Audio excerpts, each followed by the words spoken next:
welcome back. Today is Thursday, November 20th. I have your two best bets for you in the NBA today. As always, if you're new to the channel, welcome to the page. We get a 4-game NBA slate here on this Thursday night football. All these games are close spreads, every single one of them. There's only a 6-point spread. That's the first game, Orlando versus the Clippers, 218 over-under, the lowest over-under on the day, and one of the biggest spreads on the day. Orlando, 5.5-point favorite here, but that game is going to be gritty. It's going to be a close game. We get Clippers. We get Sacramento versus Memphis, 233 over-under. Memphis, 2.5-point favorite here. At home, we get Milwaukee versus the 76ers. Embiid is questionable in this game. I do believe Embiid will be playing in this one. Paul George is questionable. Paul George maybe be playing in this game, but no Giannis in this matchup. And then we get Atlanta versus the San Antonio Spurs. 231 over under. Spurs 1.5-point favorite here. So fun small NBA slate here. A lot of these games are close spreads overall. Some majority of the games are high over under games. So this should be a fun Thursday night slate of games. I got two brand new plays that I absolutely love here today. Before we jump into today's plays, we got to recap yesterday's action yesterday in the NBA. Ended up going 2-2 in best bets. So close yet so far from the sweep. Kevin Durant going into the fourth quarter had 20-plus points, finishes the game at 20-plus points. We got to love that. And then Montez Buzelis, he had a lot of foul trouble early. The first quarter, he had nothing. And then I think he finished the game at 17. It was not his game overall. First quarter was a dud. And then from there on out, he definitely turned it up late in the game, but definitely did not hit his over. But Denny Adeva helped that.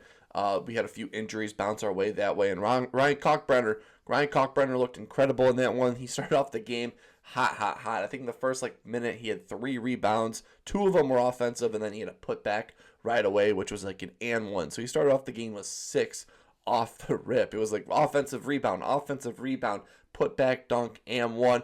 2-2 day, trending in the right direction for us here, but I'm not satisfied. I would love a 2-0 sweep here. And let's just jump into it. For my first play of the day, going to be in this Orlando versus Clippers matchup. 218 over under, a little lower over under than I want, but this game's going to be a close spread, 5.5-point favorite here.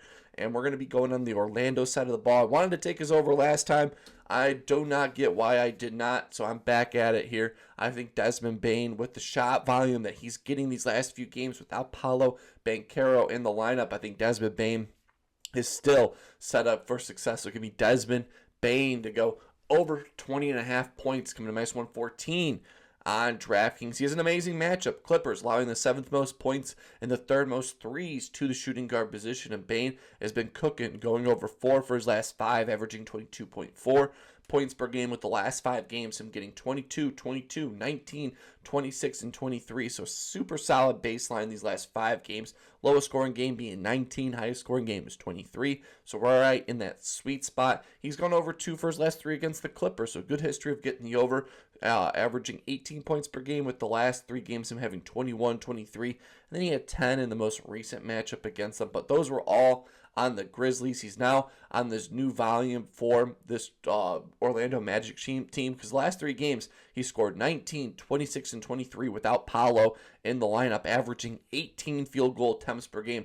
He was only attempting 13 field goal attempts with Paolo in the lineup. Now he's averaging 18 field goal attempts per game without Paolo in the lineup. We love that increase. 5 more shots for him. That's 5 more opportunities to splash the 3 here tonight. LA Clippers rank 30th in straightaway threes, so those little 2K hot zones, those little straightaway threes, the Clippers allowing the 30th most straightaway threes, and Desmond Bane takes 20% of his shots from that area, so nice little hot zone.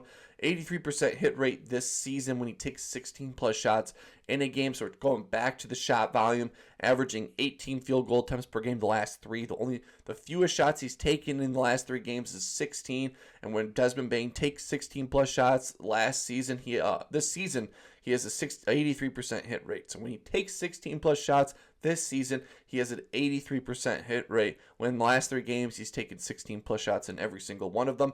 Last season, when he took 16-plus shots in the game, 78% hit rate, averaging 25 points per game. So good history. If he gets this shot volume, he has a great success on getting the over. I've been projected at 23 plus points in this game. Shooting guards versus the Clippers have had some massive games. We've seen Jimmy Butler, 21, Jordan Poole, 30, Norman Powell, 21, Jalen Green, we took that over, 29, Peyton Pritchard, Pushing P, had 30, and Quentin Grimes just had 19 against them. Again, the volume these last 3 games, averaging 18 field goal attempts per game.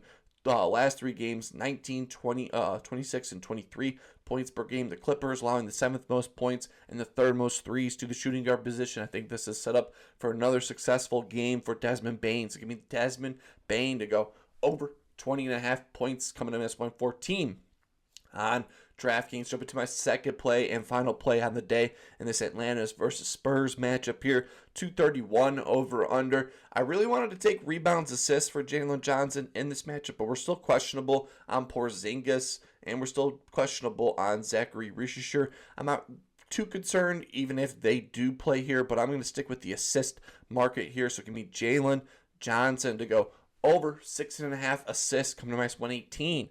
On FanDuel, 67% hit rate without Trae Young.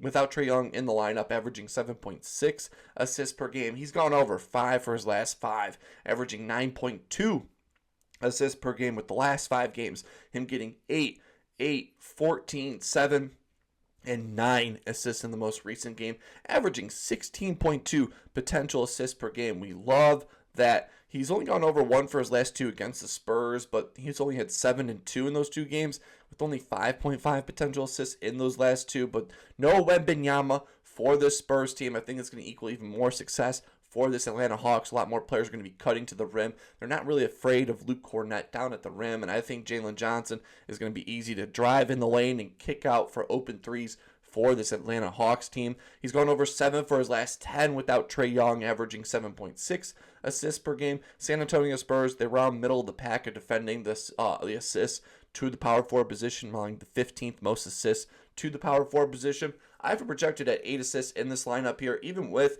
Porzingis in the lineup, I think that even just helps Jalen Johnson. If he doesn't, he even has the ball in his hands even more. He is this team's point forward, his new team's point guard, as it shows. Last 5 games, 5 for his last 5, 16.2 potential assists per game. I have him projected at 8. Passing forwards versus the Spurs have had some massive games. Zion Williamson had 7, DeMar 4, Jimmy Butler 8, Triple J just had 3, and Sadiq Bey had 4. Again, without Trae Young, he's this team's primary ball handler, and it shows.